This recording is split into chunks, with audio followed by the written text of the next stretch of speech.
Lo que Dios quiere grabar en tu mente y en tu corazón es el hecho de que si eres realmente un hijo de Dios, no existen cosas en tu vida que sucedan de manera fortuita o por suerte. No, no, no. Todo está bajo el control de un Dios grande, lleno de amor y lleno de sabiduría. Pero como están fundamentadas estas reflexiones que durante las próximas semanas vamos a estar considerando más que suerte, están fundamentadas en la primera carta del apóstol Pablo, me quiero tomar un tiempo, porque va a ser muy útil ver el panorama, algunos detalles, un par de detalles que tienen que ver con el panorama o el contexto en la que fue escrita esta primera carta del apóstol Pedro. Y te menciono dos cosas. Número uno, pensando en el contexto en el que vivían aquellas personas que originalmente recibieron la carta, si me pidieran una sola expresión, ¿cómo lo calificaría? Sufrimiento extremo. Realmente estaban bajo una situación fuerte, muy, muy pesada, experimentaban problemas tremendos, extraordinarios.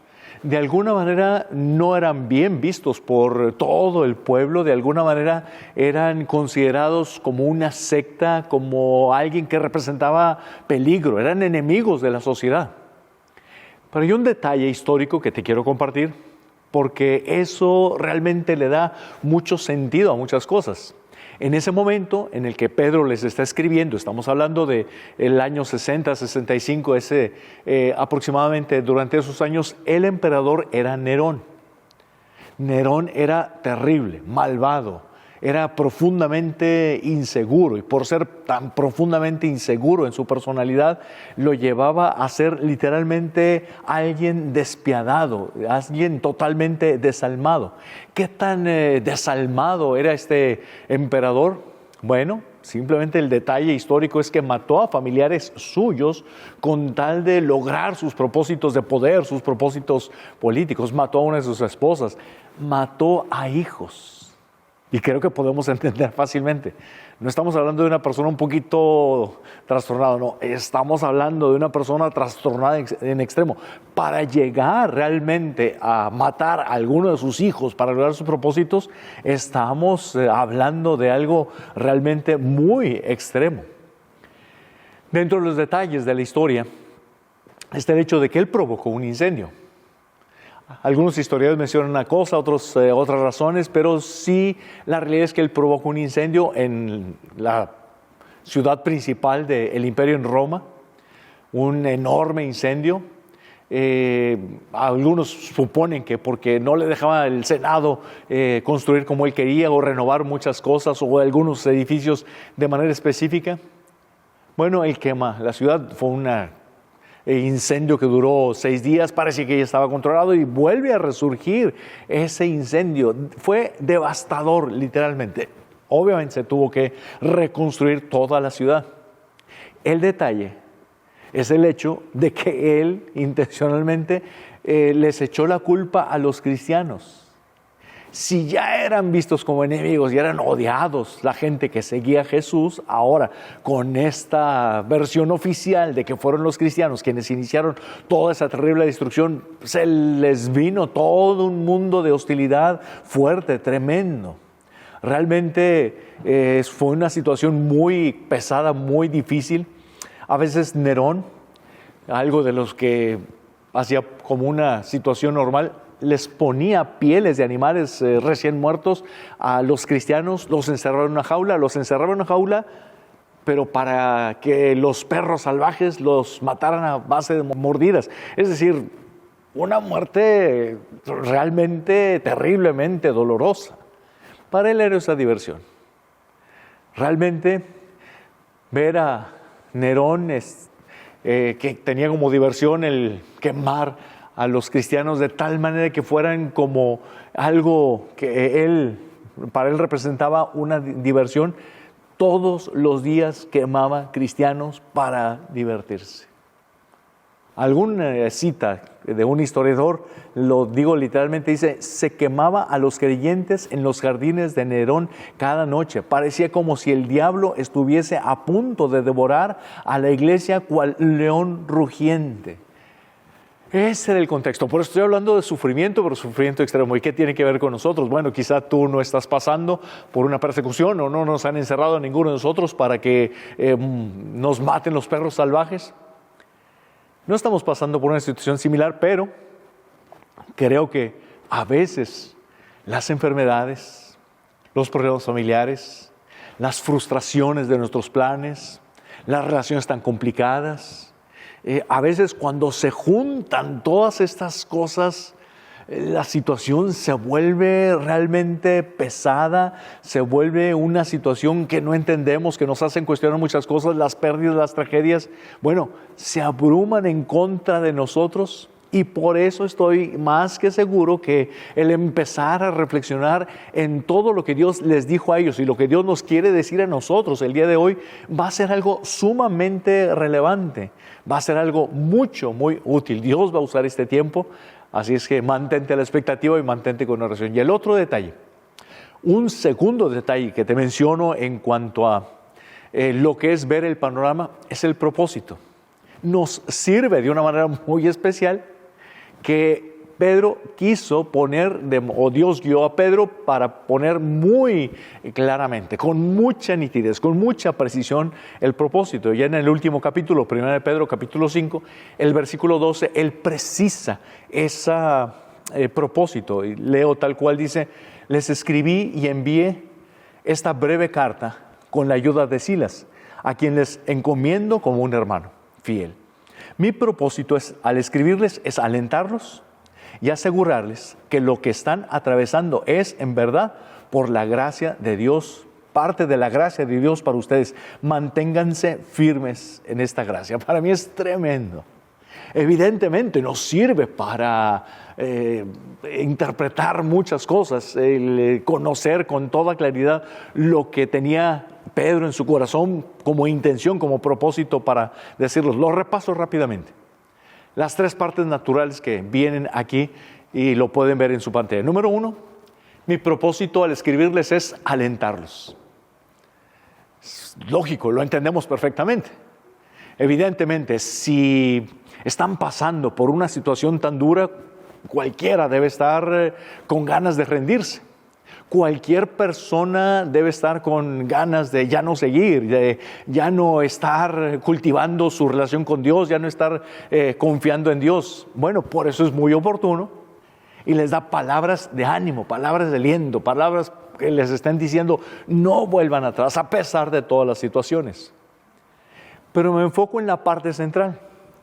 Dice esta parte central de 1 Pedro 5:12, también mi propósito es asegurarles que lo que están atravesando es, en verdad, parte de la gracia de Dios para ustedes. Eso es algo fuerte, es algo muy fundamental, es doctrina muy preciosa, estar hablando de la soberanía de Dios.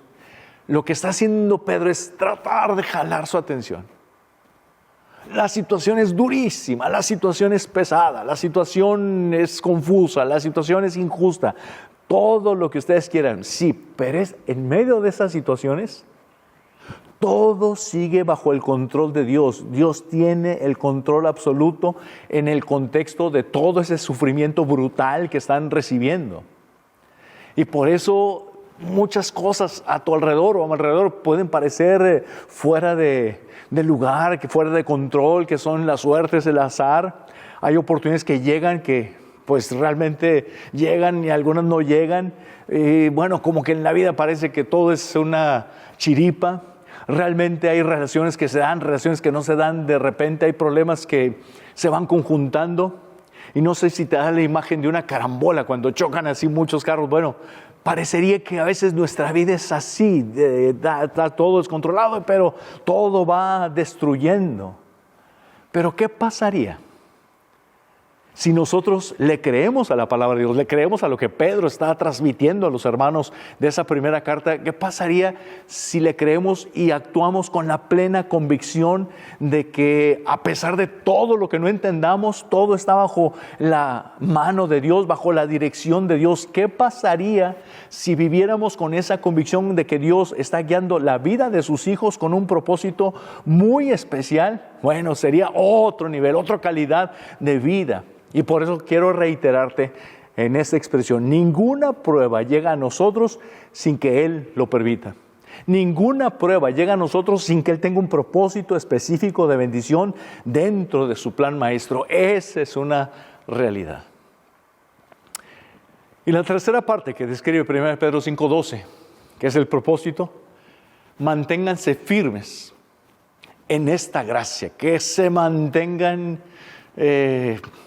sirviendo. Y recalco, en esta gracia, por encima de todas las cosas, se tienen que mantener, lo digo en otras palabras, se tienen que mantener descansando en el amor inagotable de Dios. Me encanta cómo lo traduce una paráfrasis, esa última expresión: manténganse firmes en esta gracia. Lo dice de otra manera y dice: realmente nunca duden del amor de Dios. Si hay situaciones bien complicadas, situaciones que no entendemos y nos duelen, nunca va a ser el momento de dudar del amor de Dios. Realmente, con esta convicción te puedo decir, todo lo tenemos que interpretar a la luz de la grandeza de un Señor Jesucristo, a la luz de su majestad, que sigue estando en el trono, sigue estando en control de todas las cosas en la vida de los hijos de Dios. No hay casualidades, no hay cosas fortuitas, no hay cosas accidentales. Hay cosas que están planeadas por un Dios poderoso que sigue guiando las cosas con un propósito. Por eso se llama más que suerte. Y coincidimos con lo que dice el escritor de Proverbios. Proverbios 16:9 menciona: podemos hacer nuestros planes, pero el Señor determina nuestros pasos. ¿Cómo son los problemas difíciles? Bueno, los problemas difíciles son difíciles. Pero lo menciono así porque se multiplican por 10 cuando esos problemas difíciles no tienen sentido para nosotros. Y ese es el mensaje que está transmitiendo en general el propósito del apóstol Pedro. El mensaje es: no te sorprendas, no lo tomes como una cosa extraña o que vaya a perturbar tu vida. Las experiencias dramáticamente dolorosas pueden ser muy desgastantes, puede ser que sobrepase nuestra sabiduría. Jamás va a sobrepasar la sabiduría, el amor inagotable de Dios. Por eso es más que suerte. Es Dios grande que está en control de todas las cosas. Toda esta introducción, todo este panorama, lo puedo resumir en un par de frases. Número 1, hay una cosa inevitable: todos vamos a sufrir. Y número 2, hay una cosa innegable: Dios es amorosamente soberano. Y esa es la realidad. Primera de Pedro tiene esa intención, y a través de toda esa idea, que la resumo en estas palabras: todos vamos a sufrir. Hay una cosa inevitable: todos vamos a sufrir. Hay una cosa innegable: Dios es amorosamente soberano. Nos va a servir para muchos temas que maneja el apóstol Pedro. Habla hasta de la familia, habla del matrimonio, habla de la relación con el gobierno, habla de muchas cosas. Vamos a escoger algunos pasajes, y el primero, te voy a compartir 1 Pedro capítulo 1, los versículos del 6 al 9. Ahí está en la pantalla y lo voy a leer de la pantalla. Dice esta escritura: así que alégrense de verdad. Les espera una alegría inmensa, aunque tienen que soportar muchas pruebas por un tiempo breve. Estas pruebas demostrarán que su fe es auténtica. Está siendo probada de la misma manera en que el fuego prueba y purifica el oro, aunque la fe de ustedes es mucho más preciosa que el oro. Sigue diciendo aquí la escritura en los siguientes versículos: entonces su fe, al permanecer firme en tantas pruebas, les traerá mucha alabanza, gloria y honra en el día que Jesucristo se ha revelado a todo el mundo. Ustedes aman a Jesucristo a pesar de que nunca lo han visto. Aunque ahora no lo ven, confían en Él y se gozan con una alegría gloriosa e indescriptible. La recompensa por confiar en Él será la salvación de sus almas. Es lo que menciona por aquí la Escritura. Hay muchas cosas. Creo que el tono parecería increíble, ya que conocemos el contexto. Alégrense, es felicidad. Y dentro de las muchas cosas, yo te quiero compartir algo que tiene que ver con las pruebas. algo que jala nuestra atención para entender, aún en esas pruebas duras y difíciles que no entendemos, Dios tiene un propósito. Te quiero mencionar, para reflexionar en esta expresión del pasaje, no vamos a entrar profundamente, pero hay propósito en las pruebas. ¿Cuáles son esos propósitos? Número 1, te comparto 2 cosas y la primera cosa que te comparto es: Dios usa las pruebas para confirmar la autenticidad de tu fe. Dios prueba nuestra fe para hacer evidente que es auténtica esa fe, para fortalecer esa fe. La primera parte del versículo 7 que acabamos de leer dice: estas pruebas demostrarán que su fe es auténtica. Esa es exactamente la idea. Estas pruebas demostrarán que su fe es auténtica. Algo interesante que evidentemente podemos entender es el hecho de que si hay una fe auténtica, una fe real, una fe sincera, una fe sencilla, pero de corazón, eso implica que también hay una fe que no es auténtica, hay una fe que no es realmente fe, hay una fe donde no hay una sinceridad, hay una fe que por no ser auténtica no nos sirve, no puede ser algo confiable. Hay una fe que puede en algunos momentos, especialmente en los momentos de tranquilidad, aparentar. Sí da toda la apariencia, pero en los momentos de prueba se ve que realmente no es fe.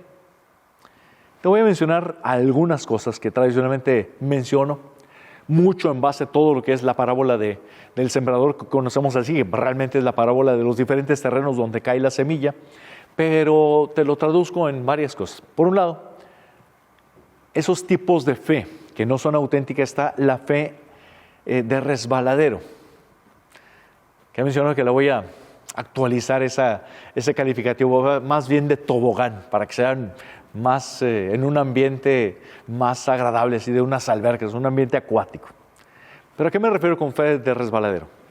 La dinámica que pasa, sube un niño hasta lo más alto de un resbaladero, se lanza, disfruta ese brevísimo pero viaje a velocidad y cae en alguna parte. Si fuera un tobogán, pues cae en una alberca. Esa es la fe que tienen algunos. ¿Por qué soy cristiano? Pues nací en una familia cristiana. Si hubiera nacido en otra familia, pues sería otra cosa. Si hubiera nacido en una familia mormón, sería mormón. Simplemente aquí me tocó caer. A eso es lo que me refiero con fe de resbaladero. Me tocó nacer en tal lugar geográfico. Si me hubiera tocado nacer en otra parte, sería budista. O si me hubiera tocado nacer en otra parte, sería musulmán. Simplemente vivo en la parte occidental del mundo y la cultura más o menos es cristiana, pues soy cristiano. Creo en Cristo. Realmente tenemos que repasar y entender. La relación con Dios es tan íntima y tan personal que Dios no tiene nietos. Dios tiene nada más una relación directa. Dios tiene hijos. En ese sentido, tiene que haber una experiencia personal de haber tenido un encuentro con Jesús. No es el ambiente, no es donde caíste. Puede ser muy bueno que vengas a la iglesia, sí, pero para que sea una fe auténtica, tiene que haber una experiencia personal. Otro tipo de fe es la fe intelectual. Hay gente que está convencida, que ha sido gente que se ha preocupado por investigar, gente estudiosa, y está convencida, pues hay razones más que suficientes para creer que Jesús es quien dijo ser. Por eso la historia está dividida en antes de Cristo y después de Cristo, porque no es cualquier personaje, no fue un profeta, no, es lo que él dijo ser. Por eso estamos en el 2025 después de Cristo. Lo cree de todo corazón, sinceramente, pero solamente acá. ¿Por qué? Porque no afecta a su vida. Algunos dicen, yo creo en Cristo, pero yo manejo mi carácter como yo quiero. Yo creo en Jesús, sí, pero no tiene nada que ver con los planes de mi vida, no tiene nada que ver con cómo administro mi tiempo, no tiene nada que ver cómo me divierto, no tiene nada que ver con mis relaciones en la familia, no tiene nada que ver con mis planes en cuanto al trabajo. Yo tengo mis planes, vengo a la iglesia, creo sinceramente que Jesús es Dios, pero no tiene nada, no afecta en nada, en lo absoluto mi vida. Hay gente que tiene una fe intelectual, hay gente que tiene una fe condicional. Hace muchos años, al conocer gente por primera vez y les decía, soy pastor, pues la gente como que reaccionaba sin saber exactamente cómo seguir esa conversación, o se callaban o imponía ese título de pastor. Era normal. Hace muchos años, ahora ya no. Yo creo que ahora es diferente. Me presento con alguna gente, yo paso, pues con toda confianza me dicen, le pido que ore por esto, como que ya no es tan desconocido, pero hace muchos años sí. Y por eso quiero referirte a una experiencia hace muchísimos años. Hace muchos años conocí a un vecino, exactamente el que vive enfrente. Y obviamente yo provoqué un poquito esa situación. Estaba al pendiente, salimos a algo ahí a la cochera en la parte de afuera de la casa, coincidimos y empezamos a platicar. Me presento, él también me responde y me da su nombre. Y obviamente yo le pregunto pues, ¿a qué se dedica? Con tal de conocerlo un poquito más. Y luego él me pregunta, ¿a qué me dedico? Soy pastor bautista. Normalmente la gente se incomodaba, no sabía cómo reaccionar, pero no. Fue lo curioso. Me empezó a hacer preguntas con mucha inteligencia y relacionadas directamente con todo lo que es mi trabajo. Por ejemplo, me estaba preguntando cuáles son las estrategias evangelísticas que están implementando en la iglesia. Y la otra pregunta que me quedó, porque para él era muy importante, ¿cómo están desarrollando el ministerio de intercesión? Obviamente, cuando me está haciendo esas preguntas, me relajo y me pongo contento. ¿Usted es cristiano? ¿Usted conoce? No, yo fui cristiano, me dijo.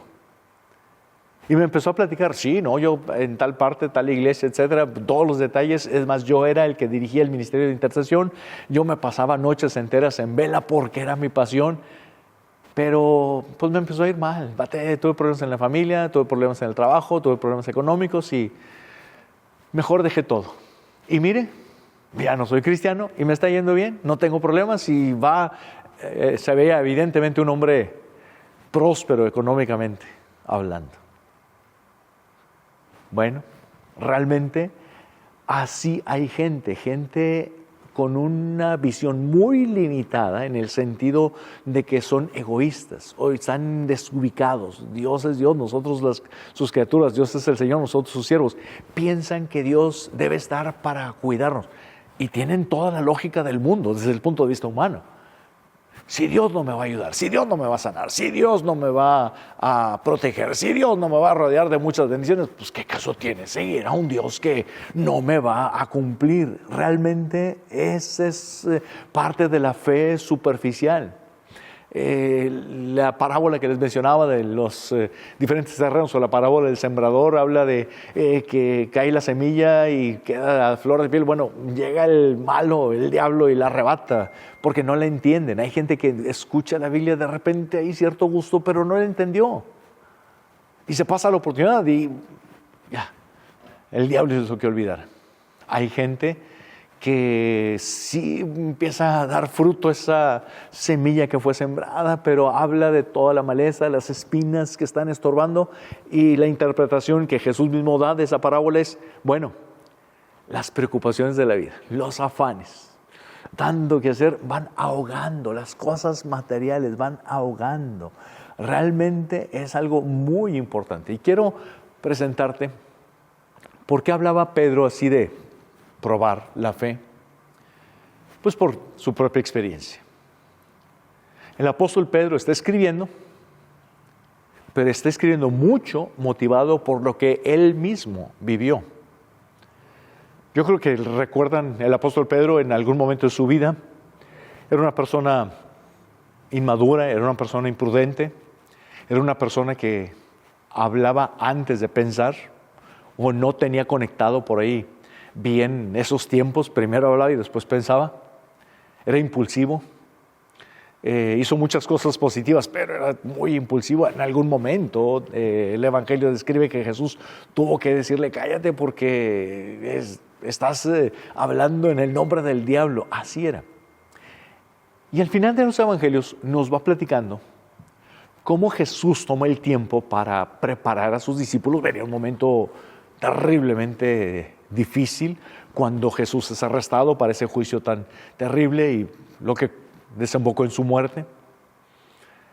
Y le está diciendo: vienen tiempos difíciles. Y hay un momento en el que se dirige especialmente a Pedro. En este caso lo identifica como Simón. Lucas capítulo 22, el versículo 31. Dice: Simón, Simón, Satanás ha pedido zarandear a cada uno de ustedes como si fuera trigo. Simón, que es Pedro, Satanás ha pedido tu vida para zarandearte. Lo tremendo de esta expresión de Jesús es que prácticamente le está diciendo: yo, el Señor, yo Jesús, yo le di ya el permiso, la autorización al diablo para que te dé una sacudida que te va a desestabilizar y te va a dar realmente una experiencia muy complicada, muy difícil. Y creo que la mayoría conocen esos relatos. Finalmente viene el arresto del Señor Jesús. Todos huyen. Pedro no, Pedro sigue, pero de lejos. Hay un momento en que alguien lo identifica estando en esa situación. ¿Tú eres de ellos? No, jamás. Él está negando. Aquel que llegó a conocer de una manera íntima, vivió 3 años con él, compartieron momentos como la experiencia en el monte de la transfiguración. Él caminó sobre el agua, no fue cualquier cosa, porque Jesús le llamó y lo sostuvo ahí. Él vio a Jesús resucitar a los muertos como a Lázaro, ahí estaba en ese momento, vivió todo el proceso Pedro.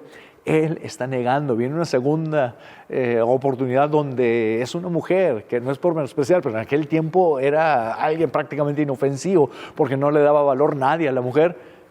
Y esa mujer lo atemoriza y lo llena de miedo. Y lo provoca que vuelva a negar a Jesús. Llega otra persona y dice: oye, tu forma de hablar. Se acordó de su lenguaje antiguo y echó maldiciones. Qué cosa tan tremenda. Hasta echó maldiciones con tal de que no lo pudieran identificar.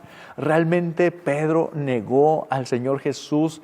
Fue una experiencia terriblemente difícil. Y llega el momento en que canta el gallo. Y a mucha distancia se cruzan las miradas de Jesús y de Pedro. Y es donde Pedro suelta un llanto amargo, profundamente amargo, muy fuertemente. Él ya sabe que se equivocó. Él sabe que traicionó a quien le demostró un amor increíble. Él sabe que no es digno de servir a Dios. Renuncia a todo lo que había entendido como el propósito de Dios para su vida. Vuelve a su trabajo. Jesús resucita. Jesús lo va integrando otra vez. Y hay un momento precioso donde Jesús prepara el desayuno y empieza esa conversación: Pedro, ¿me amas? Y todavía lleno de vergüenza le contesta: sí te quiero. Bueno, el Señor Jesús lo está diciendo: ponte a trabajar, apacienta mis ovejas. Finalmente fue restaurado. Y qué increíble la transformación del apóstol Pedro. De ser ese imprudente, de ser esa persona que traicionó a Jesús, de ser una persona terriblemente voluble en muchos sentidos, realmente empieza a ser una persona firme, empieza a ser una persona sabia, empieza a demostrar toda la transformación que ha experimentado, y realmente es tan fuerte que aquel miedo que era provocado por el diablo, que lo hizo negar a Jesús, en pocos días, describe Hechos capítulo 2, está predicando el Evangelio. Fue invitado por el mismo Dios a predicar el primer sermón y a ser el primer pastor. Pero la gente que lo estaba escuchando era la misma gente que lo había atemorizado, pero ahora está muy diferente. Ahora les está diciendo, ustedes mataron con una valentía enorme, ustedes mataron a Jesús, ya es una persona completamente diferente. ¿Por qué? Por lo que dice el versículo 32, Jesús ya lo sabía desde antes. Satanás ha pedido tu vida para sorprenderte, pero dice el versículo 32, pero yo he rogado en oración por ti, Simón, para que tu fe no falle, de modo que cuando te arrepientas y vuelvas a mí, fortalezcas a tus hermanos. Realmente esa fue la experiencia. Dios le permitió a Pedro experimentar una diferencia tan fuerte que cuando predica ese sermón lleno de valentía, hay 3,000 personas que entregan su vida a Jesús, hay 3,000 personas que deciden demostrar su fe en Jesús a través del bautismo. ¿Por qué? Porque nunca perdió Jesús el control de la vida de Pedro, y aunque le permitió que el mismísimo diablo le hiciera dudar, metiéndole tanto miedo, el Señor Jesús tenía todo el control y le sostuvo en la fe para que pudiera después cumplir los propósitos. Ahora sí era más empático, ahora sí era mucho más humilde, ahora sí era mucho más prudente en todos los sentidos, y eso me permite decirte, te sientes agobiado, pasas por una situación difícil que te abruma, no entiendes, ha pasado por tu mente que todo en la vida es un caos y no tiene sentido muchas cosas. Levanta tu mirada a Dios, levanta tu mirada al Señor Jesucristo. Él sigue estando en el trono. Él ya te dio la capacidad para salir adelante, puedes salir victorioso, te puedes alegrar. Si tienes una fe genuina, va a ser probada, pero una fe genuina te va a ayudar a salir adelante, porque Él es el que te va a sostener. Realmente estás en las manos del Señor Jesús, y por eso podemos entender lo que dice la Escritura en Santiago 1:2. Amados hermanos, cuando tengan que enfrentar cualquier tipo de problemas, considérenlo como un tiempo para alegrarse mucho. Y eso me permite reafirmar, no seas ingenuo, no estés desprevenido.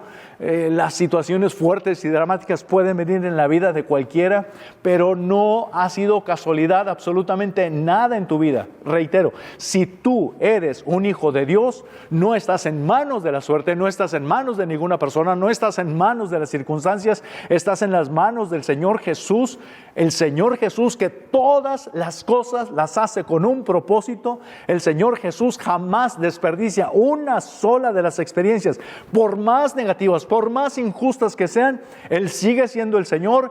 Él siempre va a traer una bendición. Más que suerte, es el control de Dios para tu vida. Y el segundo pensamiento que te comparto es, Dios usa las pruebas para acercarte a Él, para ser más íntima, más tierna esa relación con cada uno de nosotros. Dice el versículo 8 de 1 Pedro 1, ustedes aman a Jesucristo a pesar de que nunca le han visto. No había pasado mucho tiempo cuando Jesús había estado en la tierra, en términos muy generales 30 años, pero habían vivido en otra región muy diferente, por eso no lo habían visto. Pero aún así, aman a Jesús. Aunque ahora no ven, confían en Él. No veían a Jesús, pero confiaban en Él. Y me llama la atención fuertemente. Y se gozan con una alegría gloriosa, indescriptible. No se les olvide, ¿a quién está escribiendo? A gente que ha perdido a sus hijos, o a sus padres, o a sus primos, sirviendo como velas para la diversión de un Nerón. A esa gente le está escribiendo. Y Pedro, que los conoce bien, les está diciendo que ahora se gozan con una alegría gloriosa, indescriptible. ¿Qué es una alegría gloriosa? Yo no puedo relacionar ninguna otra cosa con gloriosa más que con Dios, el carácter de Dios. Era una alegría sobrenatural fundamentada en la relación con Dios. Indescriptible. No hay diccionario, no hay vocabulario, no hay palabras suficientes. No, necesitas experimentarlo. No se puede describir, haciéndole justicia al gozo tan fuerte, tan profundo. Ese era el gozo que tenían aquellos cristianos, y es lo que me permite reafirmar simplemente esa realidad. La fe no estás en lo que ves. Ellos no vieron a Jesús, La fe está en el carácter de Dios. La fe no está en las circunstancias, pero tú supongas que esto es lógico. La fe está en el perfecto amor de Dios. La fe no es dependiendo de nuestros sentimientos, sino depende de la cercanía que disfrutemos de Dios. La fe no tiene nada que ver con ausencia de problemas. La fe tiene que ver con ese milagro de estar disfrutando de una relación íntima con nuestro Dios, como nuestro Padre lleno de amor, como nuestro mejor amigo. ¿Cuál sería la conclusión? ¿Cuál sería el reto? Muy sencillo. Si es más que suerte en nuestra vida, es un Dios que está en control de todas las cosas. El reto para ti es: decide ser feliz. Decides ser una persona llena de gozo. ¿Qué es el gozo? ¿Qué es la felicidad? Ahí te la pongo en esa descripción, porque felicidad no es estar riéndose a cada momento, no es estar de fiesta siempre. No, podemos estar llorando y ser felices, podemos estar sufriendo y ser felices. Porque ¿qué es la felicidad? Bueno, el gozo es la tranquila seguridad de que Dios está en control de cada detalle de mi vida. Yo no entiendo y me duele y esta experiencia me hace sufrir, sí, pero a pesar de todo, Dios está en control de cada detalle de mi vida. La confianza apacible de que finalmente todo va a estar bien. La confianza tranquila de que esto va a pasar. Y al pasar, se va a cumplir lo que dice la Escritura, que a los que amamos a Dios, todas las cosas ayudan a bien. La confianza apacible de que finalmente todo va a estar bien. Dios va a cumplir su propósito en mi vida, aunque permita muchas situaciones complicadas. Y mi decisión, esa es la tercera parte de lo que describimos como el gozo, la fe, la alegría. La decisión determinada de alabar a Dios en todas las cosas. Ese es el reto. Más que suerte, Dios está en control. La vida de los hijos de Dios está controlada absoluta y completamente por Dios. No hay cosas casuales, no hay experiencias que se salgan del control de Dios. Hace algunos años pasé de manera personal, pasamos como familia, pero también pasamos toda la familia. Dios está aquí por una experiencia realmente devastadora, muy fuerte. Tuve una crisis de salud importante que tuvo que implicar hospitalización, operaciones, etc. Creo que algunos conocen esa historia. Justo despuesito de que entro al hospital, se descubren gravísimos problemas en la vida de la iglesia, pecados, malos testimonios, cosas que no voy a entrar en detalle, pero implicaba que no había una solución, no había una salida, todo era demasiada maldad. Había muchos factores. Fueron momentos terriblemente difíciles. Estaba literalmente en el hospital tratando de reponerme de mi crisis de salud y había gente obviamente imprudente que llegaba ahí al hospital a platicar detalles de toda la gravedad de los problemas. Estuvimos a punto de quedarnos sin nada de las instalaciones que Dios nos ha prestado y regalado. Y sí, positivamente, de momento, algunos reaccionan, sí, no pasa nada, nos juntamos abajo de un árbol. Pero la realidad es que era un golpe horrible, tremendo, que ponía en riesgo la continuidad de todo el ministerio. Llegaron momentos muy difíciles, algunos poquitos se han de acordar. ¿Qué implicó ver abogados? Yo intencionalmente decidí buscar la asesoría de abogados no cristianos, Qué tremendo, pero sí, la situación era tan grave en extremo que quería gente que no se tocara el corazón o que no fuera tierno, o que no dijera, bueno, pues por la fe, no, la realidad, quiero saber exactamente la realidad. Me acuerdo perfectamente que, bueno, ya estaba reponiendo, no estaba al 100% de salud, estaba en un segundo piso, las oficinas de unos abogados que fuimos a consultar, era un equipo literalmente de abogados. Subir ese piso lo tuve que hacer por partes, porque todavía estaba débil. Para llegar con esos abogados, me confirmaron, es demasiado complicado, se puede tardar años, van a perder millones y lo más seguro es que no se gane el caso. No había salida. Fueron pasando los meses, cada vez se veía más complicada la situación y justamente el sábado, ya hablamos de diciembre, el sábado antes de Navidad, con esa zozobra y con esa inquietud, pero faltaban algunos regalos. Yo andaba en un centro comercial con mi esposa, tratando de buscar algunos regalos. Y recibo una llamada, porque ese sábado en la mañana, un equipo de hermanos con una actitud de servicio sacrificial enorme, le habían dedicado mucho tiempo, pero había una reunión con una de las instituciones involucradas en todos estos problemas que nos metimos por culpa del pecado de otras personas. Y teníamos una lucecita de esperanza que fuera a ser algo. Bueno, le contesto con mucho gusto y la hermana que me estaba hablando me dijo, pastor, nos trataron mal, nos humillaron, esa lucecita desapareció y no hay ninguna solución. Empecé a caminar rápido para que no vieran que estaba llorando. Estaba en un centro comercial y toda la gente, un ambiente de fiesta. Pero literalmente ahí dije, ya se acabó todo.